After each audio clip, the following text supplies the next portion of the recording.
இடம் பொருள் நேயர்களுக்கு வணக்கம். இந்த வீடியோவில் என்ன பார்க்க போகிறோம் அப்படின்னு பார்த்தோம்னா, இன்றைய நாளில் கிடைச்ச தமிழ் சினிமா பற்றின எக்ஸ்க்ளூசிவ் கலெக்டிவ் அப்டேட்ஸ் தான் ஒரு கலெக்ஷனாக பார்க்க போகிறோம். ஃபஸ்ட்டு என்ன அப்டேட் அப்படின்னு பார்த்தோம்னா, கார்த்தி அவரோட அப்கமிங் மூவிஸ் பற்றி அவரே ஒரு அப்டேட் கொடுத்துருக்காருப்பா.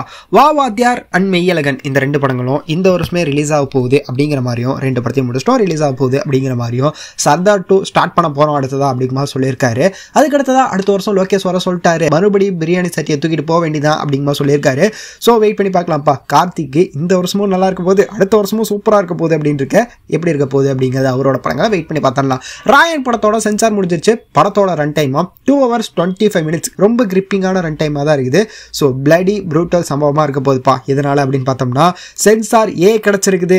எஸ், தனுஷோட சம்பவம் அவரோட டைரக்ஷன்ல இருந்து வரப்போகிற 2வது படத்துக்கு ஏ சர்டிஃபிகேட் கொடுத்துருக்காங்க. அதுவும் அவரோட 50வது படத்துக்கு அப்படின்னு இருக்க, எப்படிப்பட்ட படமாக இருக்க போகுது அப்படின்னு பார்க்குறதுக்கே ஒரு ஆர்வமாக இருக்குது. வெயிட் பண்ணி பார்த்துடலாம். சிலம்பரசன் டிஆர் அவரோட அடுத்த படத்தை பற்றின அப்டேட் கிடைச்சிருக்கு. ஜூட் ஆந்தனி ஜோசப் 2018 படத்தை டைரக்ட் பண்ணியிருந்தார்ல மலையாளத்தில். இந்த படத்தோட டைரக்டர் சிலம்பரசனுக்கு ஒரு கதை சொல்லியிருக்காரு.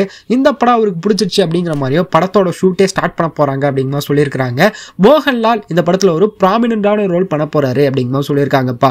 வேல்ஸ் இந்த படத்தை ப்ரொடியூஸ் பண்ண போறாங்க அப்படிங்கிற மாதிரியும், 150 கோடியில் உருவாக போகுது இந்த படம் அப்படிங்கிற சொல்லியிருக்காங்க. வெயிட் பண்ணி பார்க்கலாம் எப்படிப்பட்ட படமா இருக்க போகுது அப்படிங்கிறத. இதுக்கடுத்து தான் என்ன அப்டேட் அப்படின்னு பார்த்தோம்னா, டாக்ஸிக் அப்படின்னு படம் இருக்குது இல்ல, யாஸோட டாக்ஸிக் படம் இருக்குல்ல, இந்த படத்துல இருந்து ஒரு அப்டேட் வந்திருக்கு. இந்த படத்துல யாஷ்க்கு வில்லனா வந்து நம்ம டோவினோ தாமஸ் பண்ண போறாரு அப்படிங்கிற சொல்லியிருக்காங்க. இனிஷியலா இந்த படத்துல வந்து 3 ஹீரோன்னு சொல்லியிருந்தோம்ல. ஸோ ஒன்னு கரீனா கபூர், இன்னொருத்தங்க நயன்தாரா அப்படின்னு சொல்லியிருந்தோம். இன்னொருத்தங்க யாரு அப்படிங்கிற அப்டேட் கூடிய சீக்கிரமே நான் உங்ககிட்ட அப்டேட்டா கொடுக்குறேன். அடுத்து என்ன அப்டேட் அப்படின்னு பார்த்தோம்னா, தங்கலான் படத்தோட ட்ரெய்லர் நாளைக்கு ரிலீஸ் ஆக போகுதுப்பா. எஸ், ஜூலை 10 நாளைக்கு ரிலீஸ் ஆக போகுது. நாளைக்கு 5 மணிக்குன்னு சொல்லியிருக்காங்க. ஸோ எப்படிப்பட்ட ட்ரெய்லரா இருக்க போகுது, படத்தோட ரிலீஸ் ஆகஸ்ட்ல இருக்க போகுது அப்படின்னு சொல்லிட்டாங்க. ஆகஸ்ட் 15 தான் அப்படின்னு சொல்லிட்டாங்க. ஸோ வெயிட் பண்ணி பார்க்கலாம் எப்படிப்பட்ட படமா இருக்க போகுது, நாளைக்கு வரப்போற இந்த ட்ரெய்லர் எப்படி இருக்க போகுது அப்படிங்கிறதும் வெயிட் பண்ணி பார்த்தரலாம் அப்படிங்கிறதா. ஸோ இதெல்லாம் தான் இன்றைய நாளில் கிடைச்ச தமிழ் சினிமா பற்றின எக்ஸ்க்ளூசிவ் கலெக்டிவ் அப்டேட்ஸ். இதில் உங்களோட ஃபேவரட் அப்டேட் எது அப்படிங்கிறத கமெண்ட்ல சொல்லுங்க.